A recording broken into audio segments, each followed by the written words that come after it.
Bonsoir à tous, bienvenue au journal. Dans les titres de l'actualité ce soir, difficile voire impossible pour les populations de traverser le fleuve après l'effondrement du pont de Koumagou à Boukoumbe dans le département de la Tokora sous l'effet des eaux pluviales. Pour passer d'une rive à l'autre, il leur faut débourser 500 francs CFA avant de bénéficier de l'assistance des passeurs spécialisés. Vous suivrez les détails dans un instant. Après le grave incendie provoqué par un camion chargé d'essence de contrebande au quartier Avakpa dans le 3e arrondissement de Porto-Novo, les autorités politico-administratives sont descendues sur les lieux pour constater l'ampleur des dégâts causés par les flammes. Vous les entendrez en cours d'édition. Et puis, nous parlerons en fin de journal de la célébration du Pouchati dans l'ère culturelle au Tamari en début de la saison des pluies, une fête traditionnelle menacée de disparition qui s'est déroulée à Tigneti, une localité périphérique de la ville de Latitengo. Reportage à suivre. À nouveau, bonsoir et merci de nous rejoindre sur Canal 3 Bénin. Je l'annonçais en titre, depuis que le pont de Koumagou à Boukoumbe dans le département de la Takora s'est effondré sous l'effet des eaux de pluie, la traversée de ce fleuve par les usagers est devenue quasi impossible. Pour tout usager qui voudra passer d'une rive à l'autre, il faut débourser une somme de 500 francs CFA avant de bénéficier de l'assistance des passeurs spécialisés dans la nage en eau vive, ce qui constitue un véritable casse-tête pour les populations. Les détails avec Alassane Harouna. 500 francs CFA, c'est le prix à payer pour rallier l'une ou l'autre rive du fleuve Koumagou sur l'axe Manta-Boukoumbe. Depuis que le pont a cédé sous la pression des eaux de pluie, toute traversée est devenue un véritable parcours de combattants. Pour passer d'une rive à l'autre, les usagers n'ont désormais qu'une seule option, se faire aider par des riverains rompus à la natation en eau vive. Hommes, femmes, enfants et marchandises sont transportés à dos d'hommes ou à bout de bras contre rémunération. Une solution de fortune qui expose chacun à d'énormes risques. Alors vraiment, depuis que la rivière là s'est commencé par écarter, on souffre nous les agriculteurs. Pour traverser, pour aller au champ, c'est un problème. Pour se faire traverser, on paye souvent 500 pour aller au champ. Au retour, c'est 500. Donc par jour, tu dois dépenser 1000 francs aller-retour. Donc vraiment, ça, nous les cultivateurs, on souffre ici. Dans ce drame provoqué par des intempéries, seuls les spécialistes de la natation en eau vive tirent leur épingle du jeu. Le malheur des uns faisant le bonheur des autres. Depuis que le pont a cédé là, nous aidons les hommes pour les faire traverser. Et on demande de faire un geste, de nous trouver souvent quelque chose, ce qu'il a à son gré. On fait traverser souvent les hommes à pied. La moto, c'est impossible. Dans l'impossibilité de franchir le pont de Koumagou, les motocyclistes sont contraints de faire un long détour par Corontière. C'est le cas de ces cultivateurs de Tabota qui, pour s'approvisionner en intrants agricoles, n'ont eu d'autre choix que d'emprunter cet itinéraire de contournement, également affecté par des eaux pluviales. L'eau a envahi le pont là. Maintenant, on était obligé de continuer par Corontière pour prendre vers la montagne, aller à Nata encore pour prendre de l'engrais. Donc nous sommes sur la voie comme ça, en train de descendre sur la montagne pour rentrer. Voilà, même les petits ponts qui sont sur la voie, ce n'est pas bon aussi. Tout est envahi par l'eau. Donc on ne sait même pas comment on va faire pour traverser ces petits ponts-là. Donc quand Koumagou était là, on faisait 50 km de Boukombe à Tabota. Maintenant, voilà que Koumagou est gâté, on est obligé de faire quelque chose de 100 km. Si rien n'est fait dans les tout prochains jours, cette situation pourrait gravement compromettre la campagne de commercialisation du coton à Boukoumbe et dans les localités environnantes. En images à présent, la nuit du jeudi à vendredi dernier a viré au cauchemar pour les populations du quartier Avakpa dans le 3e arrondissement de Porto Novo. Un camion chargé d'essence de contrebande s'est en effet renversé, provoquant un grand brasier qui s'est répandu et a causé d'énormes dégâts matériels. Et face à l'ampleur des dégâts, les autorités politico-administratives se sont rendues sur les lieux pour constater l'étendue du désastre. Le préfet de l'Ouémé et le maire de Porto Novo ont parcouru les zones touchées, mesurant de visu les pertes occasionnées par cet incendie. Suivez ici leur réaction au micro d'Emma Rodon. Les dégâts matériels sont énormes parce que Et c'est tout comme le feu avait continué avec les caniveaux. Même le couvert végétal a été atteint. Le couvert jusqu'au bas-fond, vous avez vu aussi l'ampleur des dégâts. Et tout un immeuble est parti en feu. Et puis, heureusement, on aurait pu assister au pire. Et je voudrais avant toute chose rendre grâce à Dieu Tout-Puissant et aux mânes de nos ancêtres. Et saluer la synergie d'action qui a prévalu entre les forces de défense et de sécurité qui se sont mobilisées pour minimiser tout ce qu'on a constaté ici comme dégâts. Et je salue avec beaucoup de fierté le directeur général de l'Agence béninoise de protection civile et ses dépendances qui sont avec moi, le chef d'agence de la protection civile du département de Lemay, le DDPR, le directeur départemental de la police républicaine, les services déconcentrés de l'État, le directeur régional de la SBE et tous les acteurs qui ont contribué à minimiser tous ces dégâts que nous sommes en train d'observer. Sinon, on aurait eu le pire. Nous tenons d'abord à remercier l'Éternel parce que ces dégâts se sont limités seulement au matériel. Donc c'est essentiellement les dégâts matériels que nous avons connus. Il n'y a pas eu de perte en vies humaines ni de blessés qui soient enregistrés. À ce titre, on ne peut que louer l'Éternel.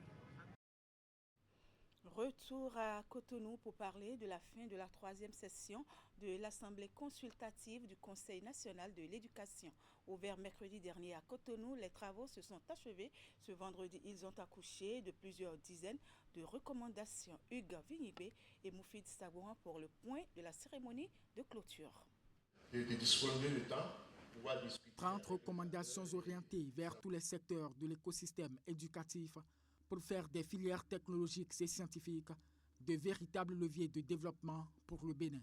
C'est ce qu'il ressort des 2 jours et demi de conclave de l'Assemblée consultative du Conseil national de l'éducation. En vue de garantir le suivi des conclusions, un comité interministériel est constitué.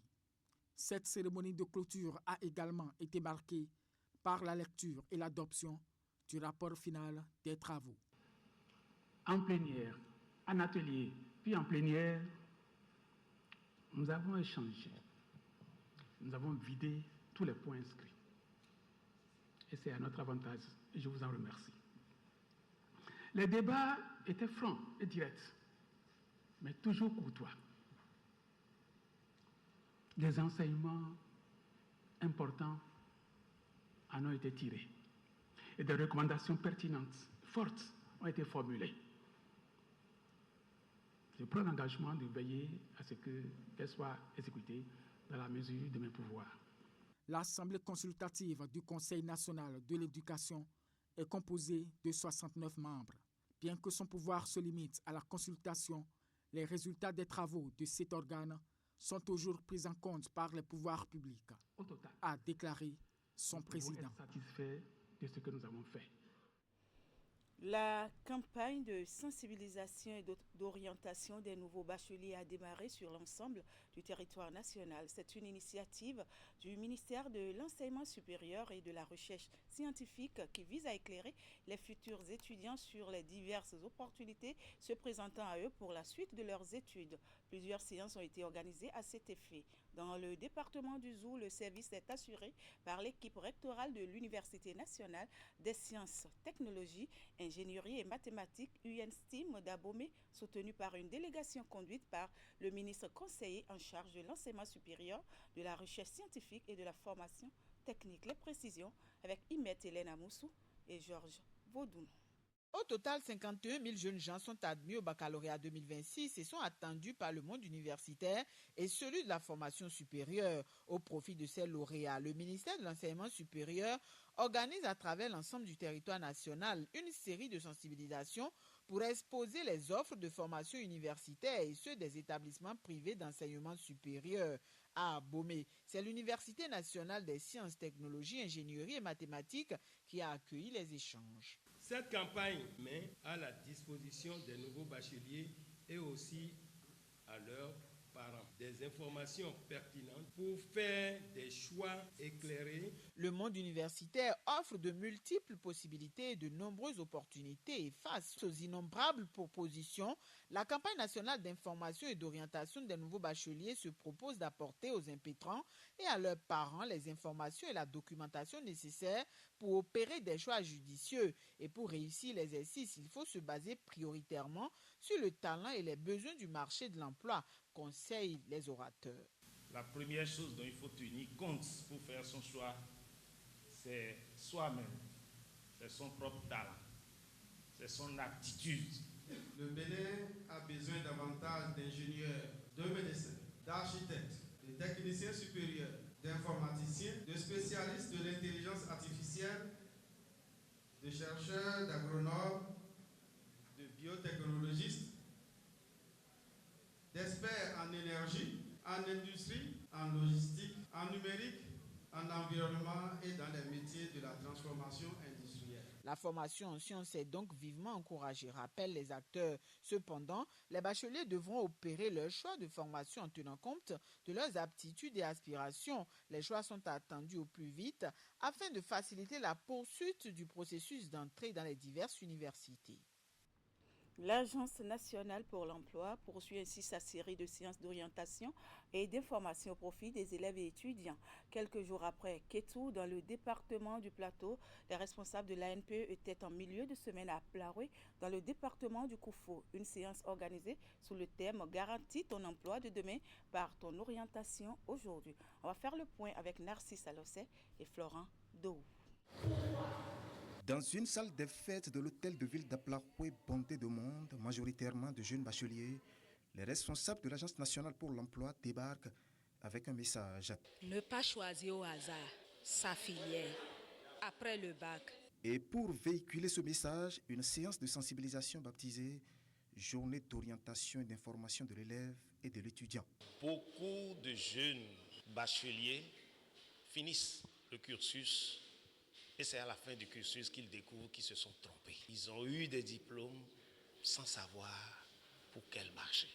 Chers élèves et étudiants, je vous invite donc à suivre avec la plus grande attention les communications, conseils et échanges qui jalonneront lors de cette journée. Des communications animées par plusieurs panélistes qui ont partagé avec l'assistance témoignages inspirants et conseils pratiques pour l'orientation et l'insertion professionnelle. Nous constatons aujourd'hui sur le marché du travail qu'il y a plusieurs métiers qui n'ont pas de répondants. Donc, il ne suffit pas aujourd'hui pour le jeune de choisir un métier parce que ce métier-là lui plaît, le titre est ronflant, ça lui plaît. Non, il y a plusieurs paramètres à mettre en lien avant de s'orienter vers une filière, avant de choisir un métier. Et visiblement, la séance a été bénéfique pour nombre de participants.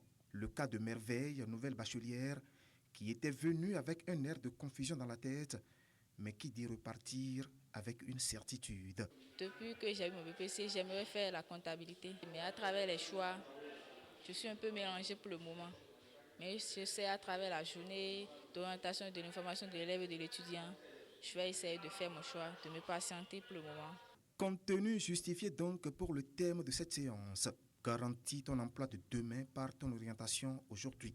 Le même thème a fait l'objet d'échanges concrets 48 heures plus tôt à Kétou, dans le département du Plateau. Dans le reste de l'actualité, lancé en 2024 au Bénin, le projet pilote d'intégration de l'assurance agricole indicielle basé sur le rendement porte déjà ses fruits. Après les 11 000 producteurs impactés par le projet en 2024-2025, c'est au tour d'une nouvelle vague de producteurs de bénéficier de ce programme. Pour cette édition 2 de l'initiative, environ 95 000 riziculteurs et cotonculteurs bénéficient de cette assurance agricole. La cérémonie de remise de chèques s'est déroulée dans la matinée de ce vendredi à Cotonou. Ingrid Day et Elvis Tonoucoin ont suivi la cérémonie et voici le reportage. 561 800 000 francs CFA versés à 95 905 producteurs de riz et de coton au Bénin. Un soutien financier de 376 775 040 francs CFA destinés aux riziculteurs et 185 221 811 francs CFA aux cotonculteurs. Une indemnisation qui vient soulager les acteurs du monde agricole affectés par les pertes de la campagne 2025-2026. Les chèques symboliques que nous recevons ne sont pas une simple aide, ils sont le bouclier qui nous évite la faillite. Ils représentent la dignité retrouvée du paysan béninois. Ces indemnisations s'inscrivent dans le cadre du projet pilote d'intégration de l'assurance agricole indicielle basé sur le rendement lancé en 2024 par le gouvernement et ses partenaires. Ce programme, mis en œuvre par le Fonds national de développement agricole FNDA, couvre plusieurs filières stratégiques, notamment le riz, le coton et l'élevage. La Suisse salue les efforts constants engagés par le gouvernement du Bénin pour faire de l'agriculture un levier stratégique de croissance économique, de sécurité alimentaire et de création d'emplois. Je voudrais donc demander beaucoup plus d'adhésion de votre part et j'encourage également l'ensemble des producteurs qui n'ont pas pu encore souscrire, n'est-ce pas, à rejoindre cette dynamique dès à présent et pour les prochaines campagnes agricoles. En poursuivant cette dynamique, nous construirons une agriculture plus compétitive, plus résiliente face au changement climatique et plus créatrice de richesses pour nos populations, surtout pour les jeunes et pour les femmes. En 2 ans, ce programme a déjà impacté plus de 106 000 producteurs. Une réussite rendue possible grâce au soutien des partenaires clés tels que Sunu Assurance, NCA Assurance, Pula, la coopération suisse et l'USDEV. Dans le département du Koufo, Enabel Bénin honore son traditionnel rendez-vous annuel de camp de vacances au profit des jeunes et adolescents de la région. Cette année, l'événement a eu lieu au Centre Ami des Jeunes de Cloué-Camin où l'organisation belge associe à ces séances de sensibilisation sur la santé sexuelle et reproductive une formation à l'auto-emploi. Une initiative que nous relate ici Narcisse Alossé. Concentré et appliqué comme dans un centre d'apprentissage classique. Ces jeunes gens et jeunes filles sont des pensionnaires occasionnels du Centre Ami des Jeunes de Cloué-Camin créé par Enabel. Et au Centre Ami des Jeunes de Cloué-Camin, nous offrons aux jeunes et adolescents de 10 à 24 ans 3 services, le service ludique, le service clinique et le service didactique. Et c'est l'un de ces services qui est offert ici à travers une formation à l'auto-emploi. L'instant de cette période des vacances scolaires, ils sont initiés à la fabrication des objets de valeur tels des sacs à main, des éventails et des boucles d'oreilles. C'est une vision qui permet à l'adolescent jeune demain de savoir autonomiser. Parce qu'après les études, il faut aussi savoir faire quelque chose. Et que les miettes que les garçons vont tendre devant elles pour pouvoir alors acheter leur conscience pour qu'ils tombent dans des erreurs. Alors le partenaire Passeris Enabel est en train de refuser ça. Une initiation à l'artisanat parallèlement à leur formation académique. Et quelques heures après le lancement de ce camp des vacances, les pensionnaires font déjà parler leur génie. Et il y a des jeunes depuis hier là qui se sont déjà engagés. Et à la fin de la séance d'hier, ils ont déjà commandé des matériels pour pouvoir commencer en même temps à la maison. Je suis très heureuse d'être sélectionnée dans ce groupe Enabel parce que c'est une occasion pour moi. À cette formation à l'auto-emploi, Enabel rend disponible sur ce centre Ami des Jeunes de Cloué-Camin des séances de sensibilisation sur la santé sexuelle et reproductive. Parce que nous avons compris que c'est difficile pour les parents d'aborder des questions de la sexualité avec les ados jeunes. Si un ado ou un jeune a des notions nécessaires sur la sexualité, je crois que son avenir est douteux. Il faut donc remplacer le doute par l'épanouissement. Et tout comme les séances de sensibilisation, la formation à l'auto-emploi aussi se fait dans une ambiance bon enfant. On va finir avec cet élément en titre. Dans l'ère culturelle au Tamari, le début de chaque saison des pluies est souvent marqué par une célébration culturelle dénommée Kouchati. Menacée depuis peu de disparition à cause des effets de la modernisation, cette tradition a refait surface cette année à Tigneti, une localité périphérique de la commune de Nati-Tengu. Comment le peuple Otamari célèbre-t-il le Kuchati? La réponse dans ce reportage que nous propose Alassane Harouna. Fête identitaire propre au peuple Otamari, Kuchati est célébrée chaque année au début de la saison des pluies. Elle constitue un moment de communion, de reconnaissance et de recueillement. À travers cette célébration, les communautés expriment ainsi leur gratitude envers les ancêtres auxquels elles attribuent l'arrivée des premières pluies essentielles aux activités agricoles et à la survie des communautés. Le Kuchati, c'est bien la fête qui précède les travaux champêtres. On s'est promené, on avait moussotier, mais on doit marquer la fin de cette saison sèche-là et le début de la saison pluvieuse. C'est une manière de dire merci au ciel, merci à nos ancêtres pour leur dire nous voulons commencer la saison pluvieuse.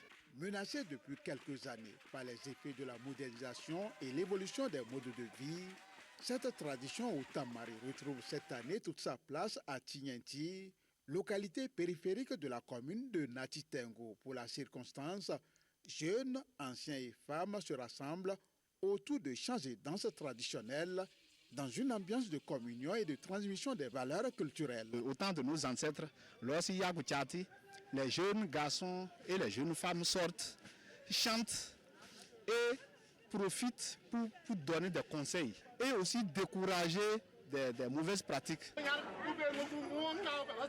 À Kuchati, chaque prestation replonge l'assistance dans l'histoire du peuple Otamari. Les récits évoquent les faits marquants de la vie en communauté, célèbrent les valeurs héritées des ancêtres et rappellent les règles qui fondent la cohésion sociale. Aujourd'hui, nous sommes allés au-delà de cette dénonciation-là et nous véhiculons des messages pour éduquer la jeunesse. Au-delà de l'aspect culturel et cultuel qu'on pouvait trouver en Kuchati, il y avait le renom de tous les acteurs. Au-delà des chants et des danses, Kuchati, c'est aussi un moment de partage et de convivialité. Parents, amis et visiteurs se retrouvent autour des mets typiquement locaux. Le tipempenti, plat emblématique du terroir, est servi avec du tchoukoutou, la bière traditionnelle de Mille. Un instant de communion qui renforce les liens entre les membres de la communauté et perpétue les traditions culinaires du peuple Otamari. Mesdames, Messieurs, voilà qui met fin à cette édition. Merci de l'avoir suivi et merci également à toute l'équipe de préparation, de réalisation et de diffusion. Je vous souhaite un excellent week-end en compagnie des programmes de Canal 3 Bénin. À demain.